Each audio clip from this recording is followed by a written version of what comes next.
Scene స్వానులకు స్వాగతం, సుస్వాగతం. ఇవాళ శ్రమజీవులు పడే కష్టాలని మీ ముందుంచాలన్న ఒక చిన్న ప్రయత్నంగా ఈ రోడ్డు కార్మికులు చేసే పని విధానాన్ని, వారి పడే శ్రమల్ని మీ ముందుంచాలని చిన్న వీడియో చేయడం జరుగుతూ ఉంది.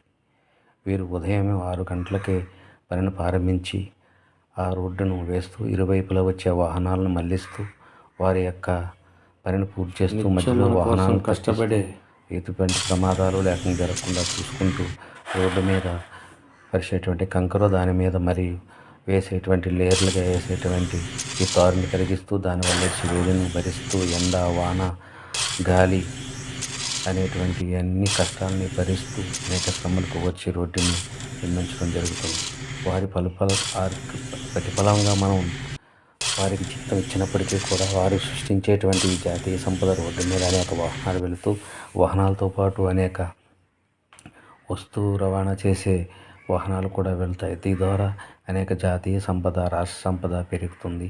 ఈ వేసినటువంటి ఈ రోడ్డు కనీసం 10-15 సంవత్సరాలు జాతీయ సంపదగా మనం సుఖంగా ఆ రోడ్డు మీద వెళ్తూ ఉంటాం. కానీ వారు పడే కష్టాలు అవి మనకి తెలియవు. వారు ఉదయం 6 గంటల నుంచి రాత్రి 6 గంటల వరకు కష్టపడుతూ మధ్యలో భోజన విరామం తీసుకుని మళ్ళీ కష్టపడి ఇలా రోడ్డుని నిర్మిస్తే దానిని మనం సుఖంగా మన వాహనాలని నడుపుకుంటూ మన యొక్క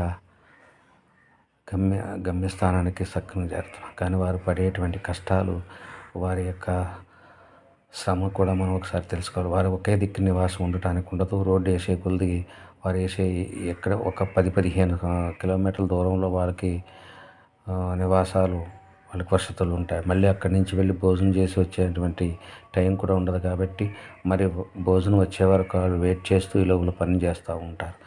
మళ్ళీ అక్కడ 15 కిలోమీటర్లు రోడ్డు అయిన తర్వాత మళ్ళీ ఇంకో ప్రాంతానికి మారుతూ ఉంటారు. అలాగా స్థిర నివాసం లేకుండా ఆ రోడ్డు పూర్తయ్యే వరకు అలా కష్టపడి మనకు రోడ్డుని నిర్మించి పడుతున్నటువంటి ఈ రోడ్డు కార్మికులు ఒక లైక్ చేసి ఇలాంటి కార్మికుల శ్రమని మీ ముందు ఉంచడం, మా ఛానల్ని మరే శ్రమజీవుల యొక్క శ్రమను మీ ముందు ఉంచడం, ప్రోత్సహించడం లైక్ చేసి సబ్స్క్రైబ్ చేసి మమ్మల్ని ప్రోత్సహిస్తారని కోరుకుంటూ మమ్మల్ని ప్రోత్సహించండి.